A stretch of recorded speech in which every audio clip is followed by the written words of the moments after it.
Truck में युवक के शव का जो मामला था उसका खुलासा हुआ है। पति पत्नी पर युवक की हत्या का आरोप लगाया गया है। पुलिस ने शव की पहचान कर ली है।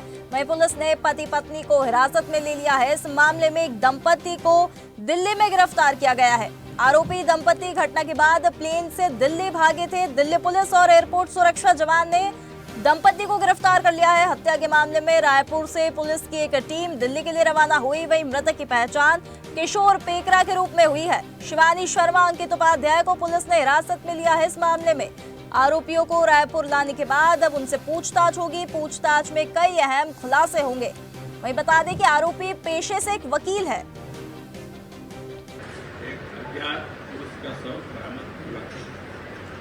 इस सूचना पर से थाना टीडी नगर में मर्ग क्रमांक 41/2025 धारा 194 NSS के तहत में मर्ग जानकर जांच की जा रही है। जांच के दौरान पर अब तक में जो अज्ञात मृतक था उसकी पहचान किशोर पैकरा के रूप में हुई है। एक अज्ञात पुरुष का शव बरामद हुआ है।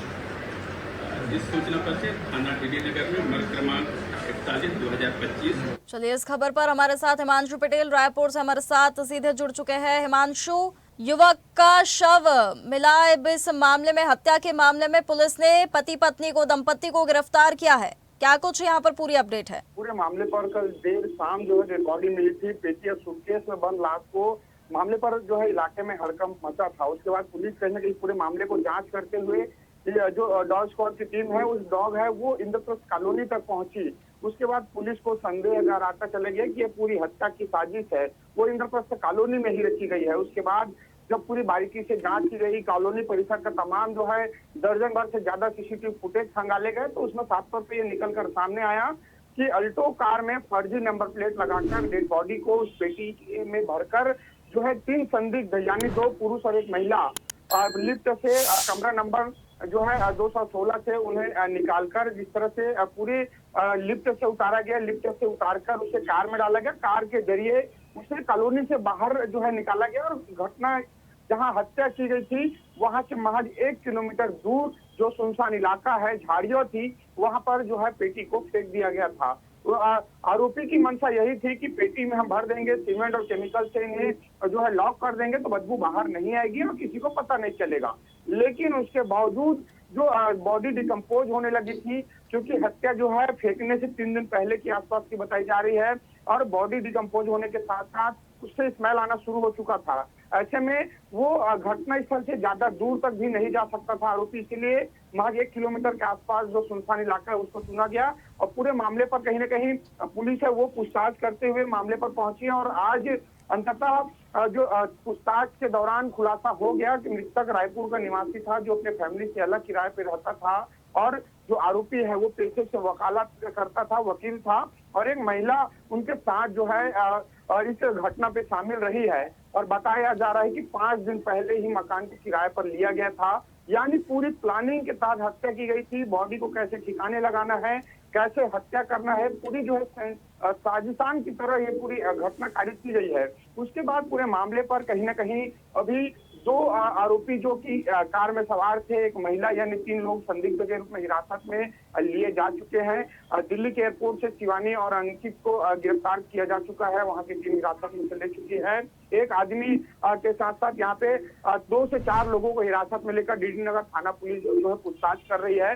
पूरे मामले पर कहीं न कहीं प्रथम दृष्टया 5 लोगों की संदिग्ध शामिल होने की आशंका यहाँ पे जताई जा रही है। पूरे मामले को लेकर डीडी नगर पुलिस, एफएसएल की टीम, क्राइम ब्रांच की टीम समेत पूरे अलग अलग टीम है वो जांच पड़ताल में जुटी हुई है। पूरे मामले को लेकर कहीं ना कहीं आरोपी को अंकित और शिवानी को रायपुर जो है लाने के लिए टीम रायपुर से रवाना हो चुकी है। और वो टीम रायपुर जब दोनों आरोपियों को लाएगी यहाँ पर, उसके बाद उनसे बारीकी से पूछताछ की जाएगी, तो पूरे मामले का खुलासा होगा। क्योंकि कई सवाल अभी भी गर्त में छुपा है कि हत्या की वजह क्या रही है, मृतक क्या काम करता था, और उसके साथ क्यों आखिरकार ये हत्या जैसी जघन्य वारदात के अंजाम दिया गया, साजिश कब तक रची गई थी, कब से कब तक इसकी प्लानिंग थी। ये सारी चीजें जो है देर शाम तक खुलासा जो है पूछताछ के बाद हो सकता है। लेकिन कहीं ना कहीं पुलिस इस मामले पर लंबी पूछताछ करेगी और मामले पर कितने आरोपी थे वो कहीं ना कहीं पूरे मामले तक पहुंचा जाएगा। बता दे ये पहला मामला है जिसमें मृतक की शिनाख्त से पहले आरोपियों की शिनाख्त हो चुकी थी, क्योंकि जिस जो है फुटेज में आया सामने की जो पेटी खरीदने के लिए जिस पेटी का उपयोग किया गया था, वो पेटी गोल बाजार रायपुर से खरीदी गई थी। उस पेटी खरीदने पहुंचे एक युवक और मतलब एक महिला और एक पुरुष जो सीसीटीवी से आइडेंटिटी होते हैं। उसके बाद जो बारीकी से पूछताछ करते पुलिस है वो कहीं ना कहीं मुझ तक पहुंची है। पूरे मामले को लेकर पुलिस बारीकी से और पूछताछ करेगी। देर शाम या कल तक पूरे मामले का खुलासा पुलिस है वो कर देगी। जी हिमांशु, जो कि अब शिनाख्त हो गई है, जिसका इंतजार किया जा रहा था, क्या परिजनों से बातचीत हो पाई है? क्या ये मामला पुरानी रंजिश का लग रहा है? क्योंकि ये जो पूरा हत्याकांड है ये मेरठ हत्याकांड की याद भी दिलाता है। किस तरह से पूरी प्लानिंग की गई, बाकायदा सीमेंट का घोल उस ट्रंक में डाला गया, शव पूरी तरह से क्षत विक्षत हो गया था, सड़ गया था। क्या पुरानी रंजिश के एंगल से भी पुलिस जांच कर रही है? परिजनों के बयान अभी तक सामने आए हैं क्या? देखिए, बता दूं कि जिस तरह से अभी प्रथम जानकारी यही निकल कर सामने आ रही है कि जो मृतक है वो परिवार से अलग किराए में रहने की जानकारी मिल रही है। यानी परिजन देर शाम तक या पुलिस उससे हो सकता है पूछताछ कर रही होगी या पुलिस तक पहुंची होगी, या परिवार से मृतक का क्या वाद विवाद की स्थिति थी या किस नाराजगी से वो अलग रहता था।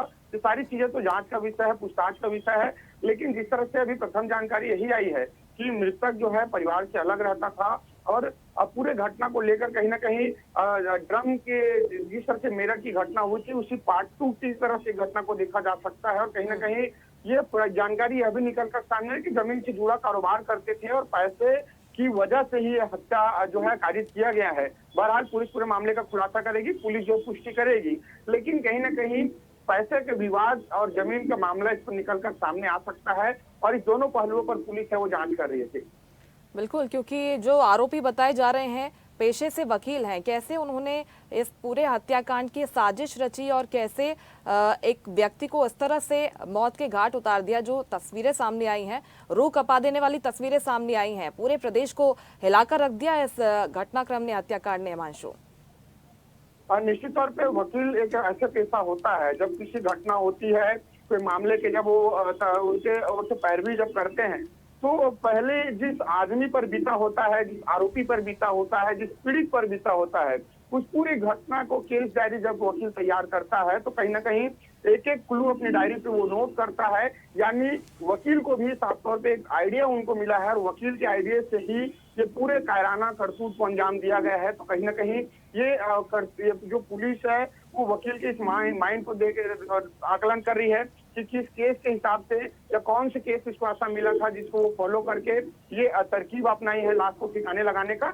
तो निश्चित तौर पर वकील का एक पेशा ही ऐसा होता है कि दूसरे की तमाम जो घटनाएं घटित होती है, वारदात जो होती है, उसको फॉलो करते हैं या उसको पूरी चीजों को स्टडी करते हैं, उसके बाद ही मजिस्ट्रेट के सामने अपनी पैरवी या दलील रखते हैं। तो कहीं ना कहीं वकील है, कई घटनाएं उसके पास ऐसे आ चुकी होगी या उसके माध्यम से वो कहीं ना कहीं से घटने पे वो खुद इसको फॉलो करते करते इस तरह की जो है कारिज किया गया ताकि लाश को ठिकाने लगाया जा सके और पुलिस को गुमराह किया जा सके और किसी को पता न चले।